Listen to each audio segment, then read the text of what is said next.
যে শিক্ষাটা ধ্বংস করলে কেন, স্বাস্থ্যটা ধ্বংস করলে কেন, খাদ্যমন্ত্রী জেলে কেন, লক্ষ্মীর ভান্ডারের টাকা কি মমতা ব্যানার্জির আঁচল থেকে আসে না তার ভাইপোর পকেট থেকে আসে, কোথা থেকে আসে, এই প্রশ্নগুলো করবেন।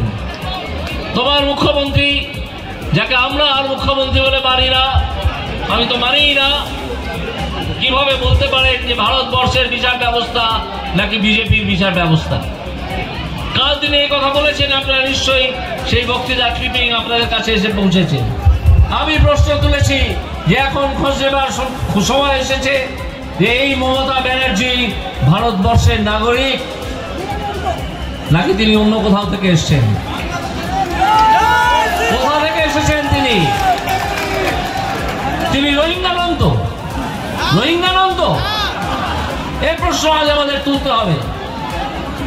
তুমি জেনে রাখো, তোমাকে নাক্ষর দিয়ে এই অভিযোগ ভারতবর্ষের বিচার ব্যবস্থা সম্বন্ধে আমি গর্বিত যে বিচার ব্যবস্থায় আমাকে ইনক্লুড করা হয়েছিল। ভারত সরকার এবং সুপ্রিম কোর্ট যাকে ইনক্লুড করেছিল সে এই বিচার ব্যবস্থা সম্বন্ধে অত্যন্ত গর্বিত। ভারতবর্ষের প্রতিটা মানুষ গর্বিত। অনেক ধরনের রায় অনেক সরকারের বিরুদ্ধে, অনেক রাজনৈতিক দলের বিরুদ্ধে যায়। তার জন্য ভারতবর্ষের বিচার ব্যবস্থাকে বলা হয়, কেউ বলেছে কোনোদিন যে এই বিচার ব্যবস্থা হচ্ছে বিজেপির বিচার ব্যবস্থা? যদি বিজেপির বিচার ব্যবস্থাই হবে তাহলে ইলেকশন বন্ড কিভাবে সুপ্রিম কোর্ট সেটিসফাইড করলো? নির্লজ্জ মিথ্যাচারী মুখ্যমন্ত্রী এই মমতা বন্দ্যোপাধ্যায়। তিনি মনে রাখবেন, আর বাংলার মুখ্যমন্ত্রী থাকার যোগ্যতা তার নেই। তাকে আমি ব্যক্তিগতভাবে আর মুখ্যমন্ত্রী বলে সম্বোধন করি না, আমি তাকে মমতা ব্যানার্জি বলি। এবং আমি আপনাদের কাছে আবেদন জানাবো যে এই মমতা ব্যানার্জিকে আর মুখ্যমন্ত্রী হিসেবে সম্বোধন করবেন না, তাকে মমতা ব্যানার্জি বলবেন। তিনি ওই আসনে, যে আসনে বিধান রায়, প্রফুল্ল সেন ইত্যাদিরা বসেছিলেন, অজয় মুখার্জির মতো মানুষ বসেছিলেন।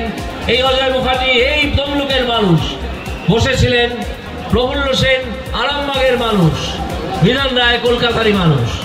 এরা যারা বসেছিলেন সেই আসনে বসার যোগ্যতা তুমি, জোচ্চোর একটা দলের প্রধান, তোমার সেই ক্ষমতা নেই। তার যারা দালাল, যারা চামচা, তাদের মধ্যে কেউ কেউ কালো গাউন গায়ে দিয়ে হাইকোর্টের বারান্দায় ঘুরে বেড়ান, কেউ কেউ আবার ভোটেও দাঁড়িয়ে যান। এই দালালরা বলেছে যে সম্পত্তির হিসেব ইলেকশন কমিশনকে দেওয়া হয় ভোটের সময়, সেই সম্পত্তির হিসেব দেওয়া হবে। কিন্তু তোমার বেনামে থাকা থাইল্যান্ডের বাড়ি, দুবাইয়ের হোটেল, সেসব কোথায় যাবে? তুমি পশ্চিমবঙ্গের মানুষকে স্বাস্থ্য সাথী কার্ড দাও, তুমি দাও, তোমার পিসি দাও, এই দুজনে মিলে দাও, আর নিজের চোখের চিকিৎসা করাতে চলে যাও আমেরিকার হপকিন্স হসপিটালে।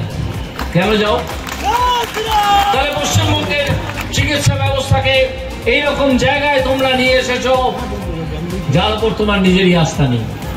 তুমি নিজের চিকিৎসার জন্য চলে যাবে আমেরিকায় বা লন্ডনে, আর পশ্চিমবঙ্গের যারা সাধারণ মানুষ তাদের জন্য রেখে দেবে শুধু পশ্চিমবঙ্গের ধ্বংস হয়ে যাওয়া স্বাস্থ্য ব্যবস্থা। আপনাদের নিশ্চয়ই এই অভিজ্ঞতা অনেকের হয়েছে যে কোন সরকারি হসপিটালে গিয়ে মুমূর্ষু রোগীকে নিয়ে যদি একটা ট্রলির খোঁজ করেন, একটা ট্রলির তোলাবাজির টাকা হচ্ছে 300